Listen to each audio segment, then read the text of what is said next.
Hello, magandang araw po sa inyong lahat. Magandang mushroom sa lahat. Ngayon, ang topic po natin ngayon ay ang paano magpatubo ng mushroom.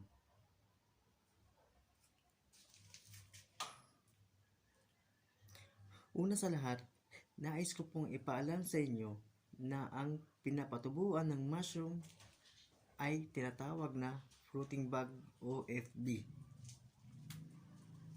Sa pagpapatubo ng mushroom o kabote ay merong dalawang klase ng substrate ang ginagamit upang ang mushroom ay tumubo. Ang una ay rice straw o sangat dahon ng palay. Subalit, ang buhay nito ay umaabot lamang ng 1 hanggang 3 buwan, depende sa pag-alaga.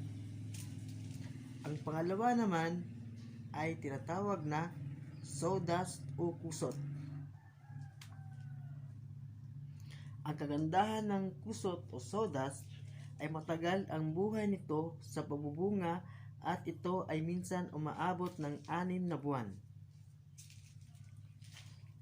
Ang kagandahan ng sawdust substrate ay bibihira lamang ito makontaminated compared sa rice straw substrate. Paano malalaman pag ang fruiting bags ay kontaminado? Kapag mayroong kulay berde sa loob ng fruiting bags ay ito ay kontaminado.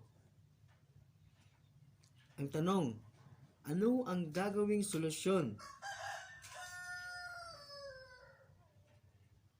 Kapag kaunti lang ang nakitang kulay berde sa loob ng fruiting bags, ay maaari ninyong butasan at kunin lamang ang kulay green para hindi na kumalat ito sa loob ng fruiting bags.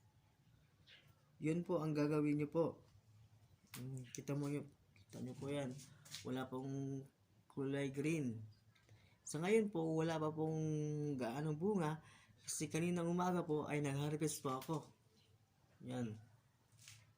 Sa ngayon po, meron lang po akong 50 peraso ng fruiting bags. Yan. Tsaka plano ko pong magdagdag pa by next week. Salamat po sa papanood ng aking video na ito. At abangan nyo po ang next video about kung paano po ang tamang pagmix ng mga substrate at yung mga tinatawag na molasses. Yan. Kasi yun po ang pagkain ng mushroom. Salamat po. Please consider subscribe sa aking channel na ito po.